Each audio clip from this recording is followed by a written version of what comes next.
If you would want to hear more positive birth stories, you're in for a treat, because in this video I am sharing our positive birth story of our first natural unmedicated birth.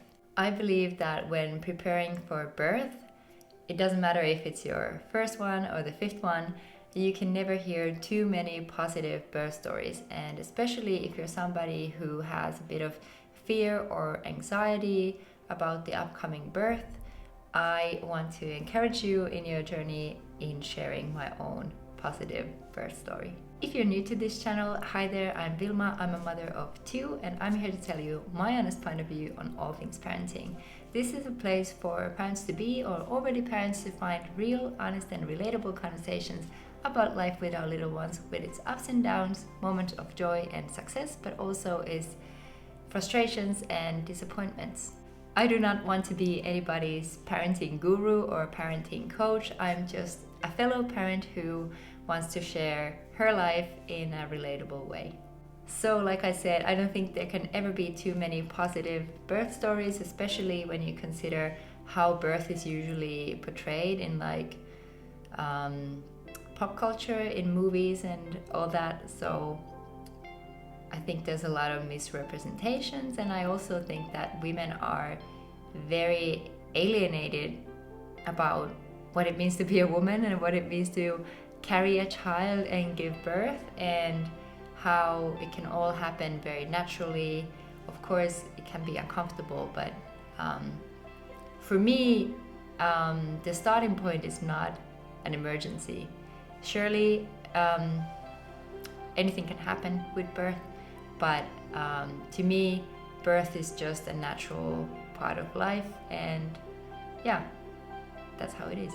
Now I'm gonna make separate videos of how I achieved two beautiful natural births that were uncomfortable but not painful, and also they were fear-free. And I will make separate videos of that, but I will mention that a huge help and a great resource is Bridget Taylor's channel.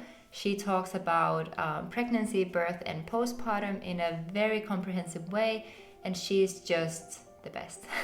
She really helped me out a lot. Actually, her channel was recommended by my husband, and he was watching her videos first, and then we watched them together, and I was watching them by myself, and they have really helped me so much in my pregnancy and birth. And also, I've been wanting to share my positive birth story already for a long time, and I wanted to document it also for myself and for my children. So here we go.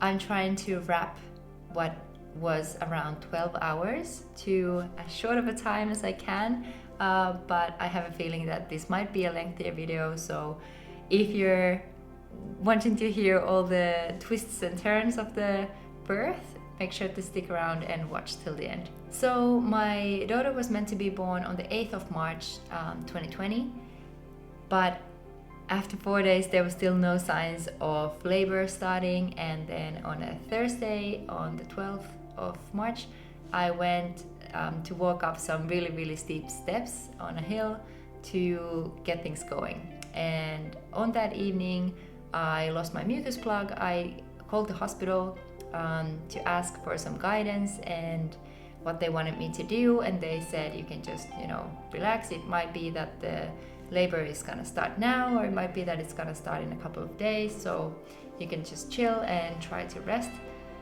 So I did, and then we went to bed, and I woke up around 6 or 7, I think it was closer to 7 a.m. to contractions. I wasn't sure what they were at that time, but I felt cramping and I couldn't sleep anymore.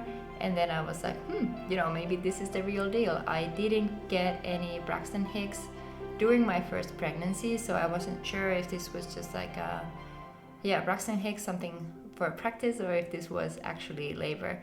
So I got up, and then around 9 to 10 a.m. The contractions were so strong that I was like, well, if this is not the actual birth, I don't know how I can deal with that one. They felt like contractions, like menstrual cramps. They felt like menstrual cramps from hell. They were really strong. And a friend of mine who described what contractions feel like, she said that it feels like a tooth is being pulled out from down there, and I can see why she said that. But yeah, the best way for me to describe how they felt for me was that they were just very intense menstrual cramps. And I remember I was just laying on our countertop in our kitchen, and then from the kitchen I went to the couch. I was just snacking a little bit and drinking water, and I started timing the contractions, but throughout the whole labor they were really inconsistent. So sometimes they were really strong, but they could have been like an hour apart, and then there were some really strong ones like, I don't know, 5 minutes apart, and then none again. So it was really inconsistent, and it was kind of hard to keep track how things were going. But yeah, basically the day I stayed at home, I was doing a lot of breathing exercises that I learned from Bridget Taylor, mostly inhaling for 4 seconds and then exhaling for 6. I think it's called the de-stressor breath. I need to check it. And then also repeating, breathing in peace, breathing out pain, or oxytocin in, adrenaline out. That's basically what I've done in both of my labors, and that exercise has been so helpful. It's very simple. If you feel like you're gonna lose control, that also helps, but you really have to focus on that. But still, it has helped me a lot. Then my husband, he's always like, do you have to point this out? But I really do, because I think it was an important part in the birth. He went out, I think, around 1 p.m. To run some errands. I think he said that he had to go to the supermarket or something. Georgie, if you're watching, please let me know, what did you actually get from the supermarket? And I think he was away for like 1.5 hours or something. And I know people might think like, how dare he leave and things like that. But I think, birth is a massive transformative process. And especially for a man, this is where things get a lot more concrete. And they're actually like, wow, I'm going to be a parent now in like a couple of hours. So I think his subconscious just kind of pushed him out of the house to go outside and process things. So I definitely have no hard feelings about that, but it was just funny because I was at that time, like around 3 p.m. I was like, I think we need to go to the hospital very soon. And I was like, would you mind coming home? Because like there's something important happening here. So he did come home, and I told him that I feel uncomfortable and I'd like to go to the hospital. But then he reminded me like, well, okay, we can go, but remember you wanted to be home for as long as possible. And that's true. We were really hoping to achieve a unmedicated birth, a natural birth, and one part of that was that we wanted to be home for as long as possible, because I feel home is the place where your body works the most naturally, and transitioning to the hospital can stall the labor. And also I didn't want to deal with all kinds of procedures at the hospital that I would have declined anyway. One of them being antibiotics, because I was GBS positive for my first birth, and I would have declined the antibiotics. And I didn't want to have a struggle with the staff about that, because obviously you can decide what you want to do, but knowing the hospital system, I knew that we would be pressured and we would have been criticized, and that would have impacted very negatively in my birth experience. Anyway, so my husband encouraged me to stay home. He was like, would you like to have another warm shower? And I was like, well, fine, if you make me do that. And I did go and have a warm shower. I think that helped a lot. Then I came downstairs. I was laying on the couch in like a fetus position and just breathing in and out through the contractions. And then we also ate some pea soup, which is like about the most disgusting looking food, but that's just what we had at home, I guess. So we ate that around 6 o'clock. We were having dinner in the living room. I was sitting on the birth ball, just trying to make some movements. And around that time, I thought that my water broke. And I was like, we definitely need to go like now. This is a sign that we need to get going finally. It turned out later that it was still just more of the mucus coming out, thankfully. But anyhow, at that time, I called my best friend because we had agreed that she would drive me to the hospital if that would be possible and if she's around.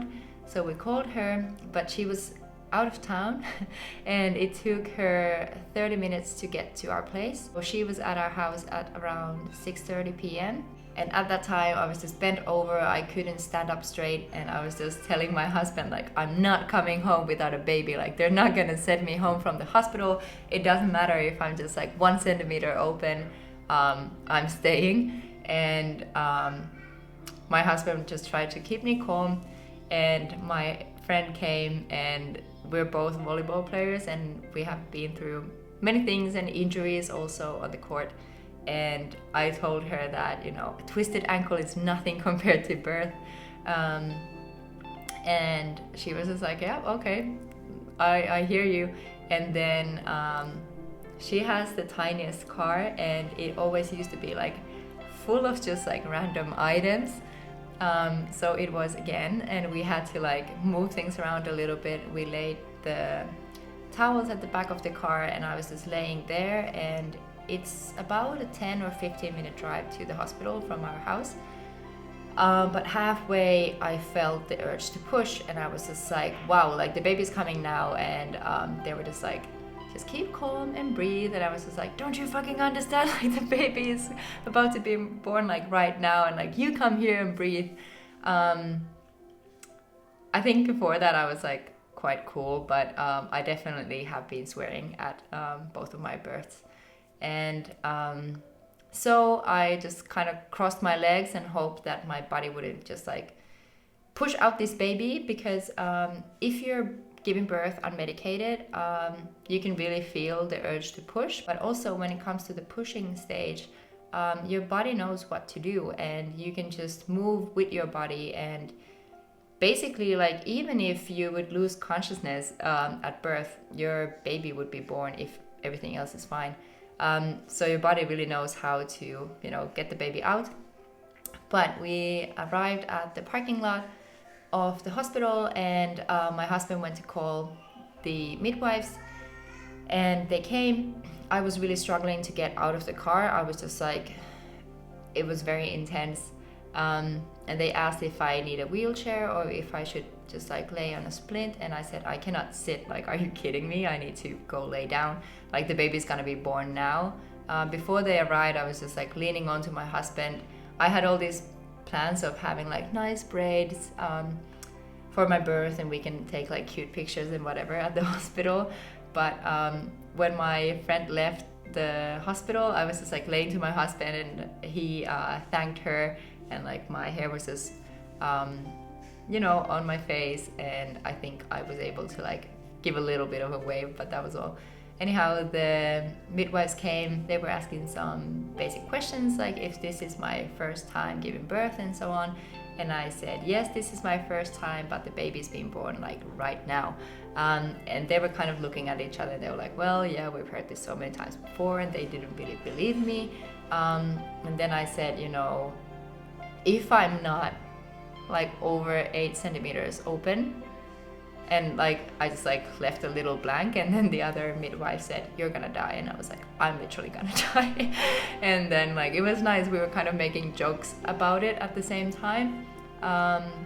Then we arrived at the section where people give birth, I don't know what it's called, and then they said that most of the rooms are full.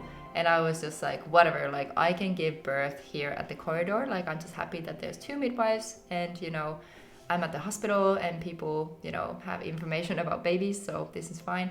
But they did find a room for us. And then that's where my water broke at the splinter. And then they asked me to move from there to the birthing bed, and I was just like, are you kidding me? Like, I'm literally about to push. Like, do we have to have this hassle? Like, I'm laying down anyway.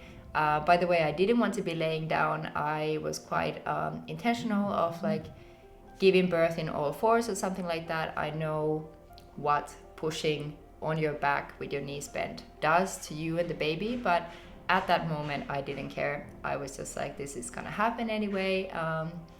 So yeah, but they made me go to the birthing bed, and then they did the cervical exam. So this was my first and only cervical exam in that labor. That was also something that I really wouldn't have want to be done, but again, at that moment things were quite a hassle, so I didn't pay attention. Also, I really didn't care at that time, and my husband just like probably didn't remember. We had all of our birth wishes written down in the document, but there was no time to remember to hand it over to them or for the staff to read it anyway. So one of the midwives was just putting my data in on the computer, and then the other one was assisting with the birth, and she did the exam. She said I was 10 centimeters open and I can just push anytime. So I did. I think it took around 4 pushes until my daughter was born, and everything went smoothly, except I was like yelling while I was pushing, and the other midwife said like, there's no reason to like just yell, like just be calm, like that doesn't help anybody. And I was like, woman, like you come here and give birth, like what the heck. So I kept yelling, just like, why do you have to say something like that to someone who is giving birth, and also like using her voice. And the second tip that they gave me was that while pushing I should hold my breath, which I knew would not do any good for me or the baby, so I neglected that piece of advice as well, and I kept breathing through the pushing stage as well. Again, Bridget Taylor has really awesome tips for this one as well. And yeah, then she was born at 7:30-ish. I think it's 7:28. I need to check this one. And then I feel that, you know, once she actually was born, there was just like, I felt this gush of like liquids just like leaving me. I don't know, it felt like 5 buckets of some kind of liquid came out. And yeah, we had a beautiful, healthy baby girl, and I think her APGAR score was 9 out of 10, so everything went really well. And then, you know, it's really hard to remember all the details because we were just admiring our little daughter. Unfortunately, looking back, and I mentioned this in a previous video about some regrets that I have in parenting, this is one of the biggest regrets that I do have, is that after birth we didn't have doula or some other person to like make sure that the hospital respected our wishes. And like I said, everything was a bit rushed, and we had many things written down black and white on paper that we should have handed to the staff, and I don't think we did, because one thing that they did that I did not want to be done is to put synthetic oxytocin in me after our daughter was born to speed up the placenta being born, and I totally would have declined that had they told me what they're gonna do. So they had already injected that in my thigh, and I was like, hey, like what was that? And they were just laughing and saying, oh yeah, they said,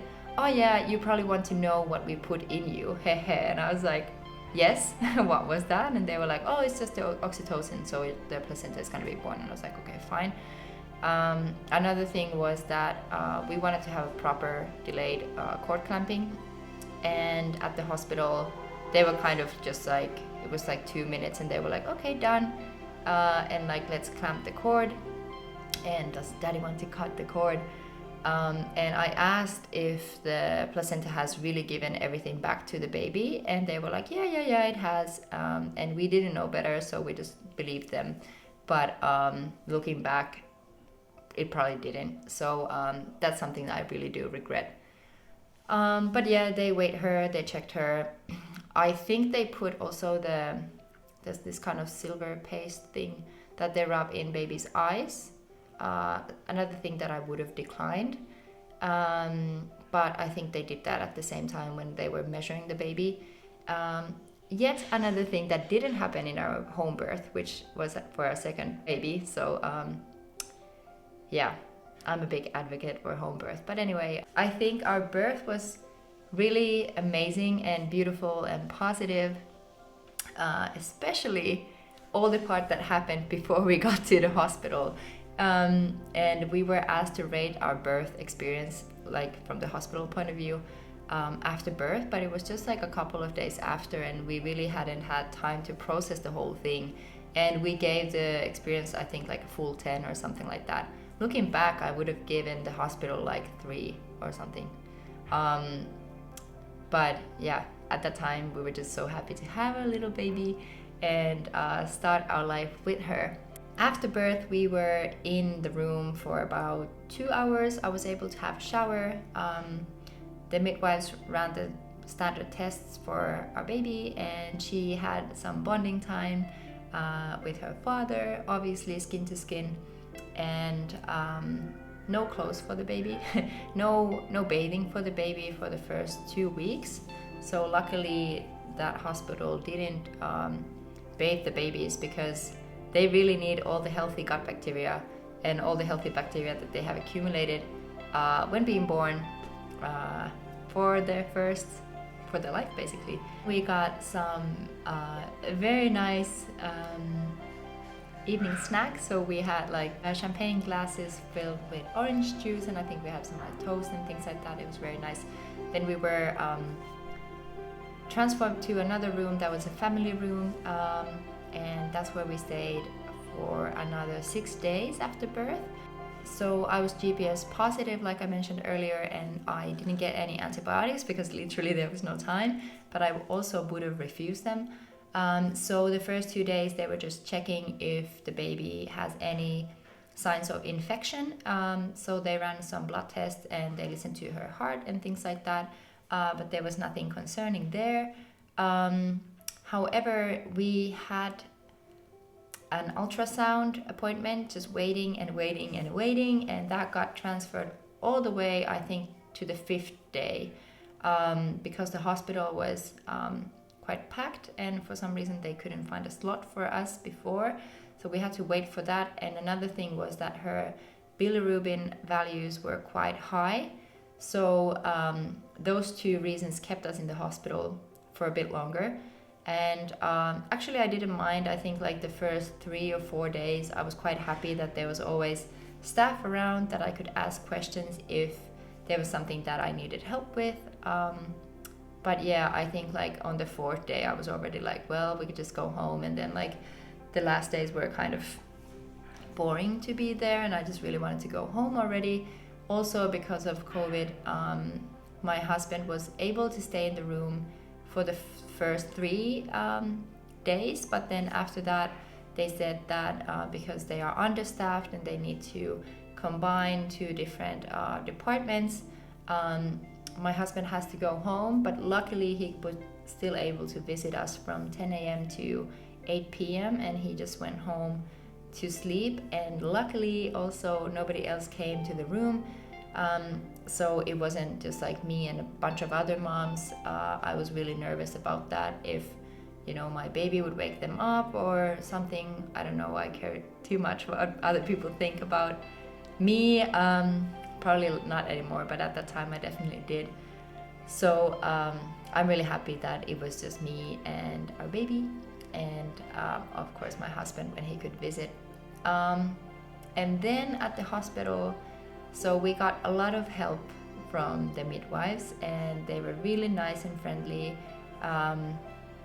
and they gave us instructions how to swaddle up a baby and how to do all the diaper changes and things like that. But to be fair, like I don't think we have swaddled our second baby at all, maybe like in the beginning, but it's not really something that a lot of parents do nowadays.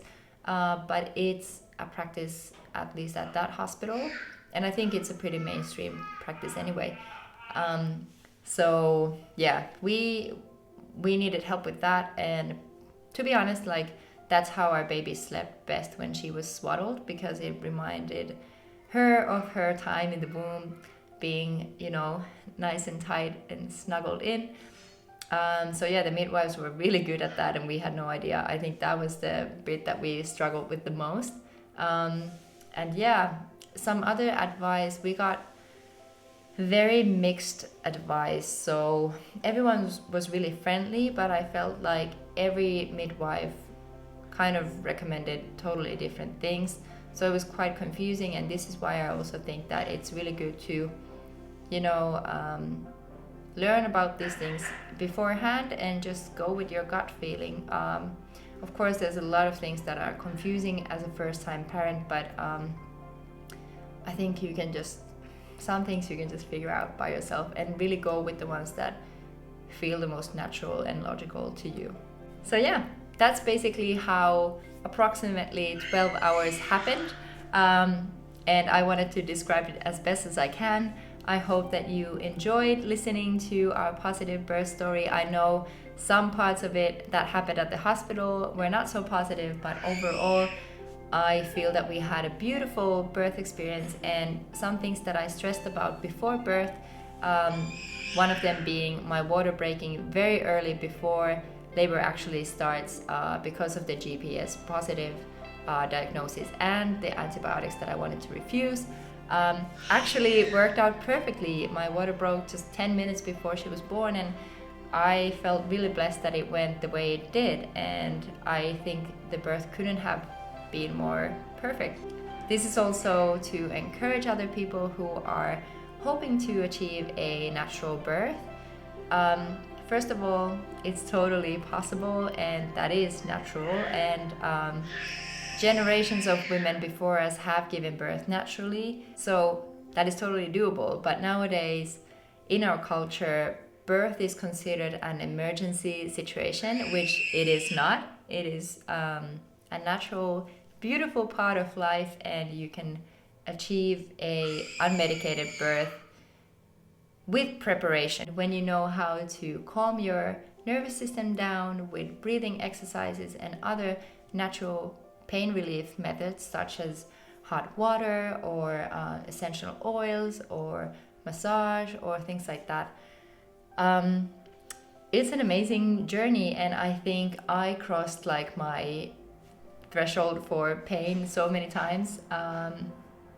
Yeah, it was really awesome. All the way until we got to the hospital. It was okay, but there's definitely things that I regret that happened there, and I'm very disappointed in general how hospitals view birth and how hospitals respect mothers who are giving birth and how they listen to what they're saying and communicating, and all the kind of interventions that are done without asking parents for consent. I think that's highly alarming, and that's why we also chose a home birth for our second baby. If you enjoyed this video, please show me love and give it a thumbs up. It really does help this channel out. Also, I would love to hear your birth story. It would be amazing if it's another positive birth story, but there is room for all kinds of birth stories, even for the ones that involve disappointments or sadness or loss. So I am all ears, and I am here to support you with your birth story. So if you have one, please comment down below.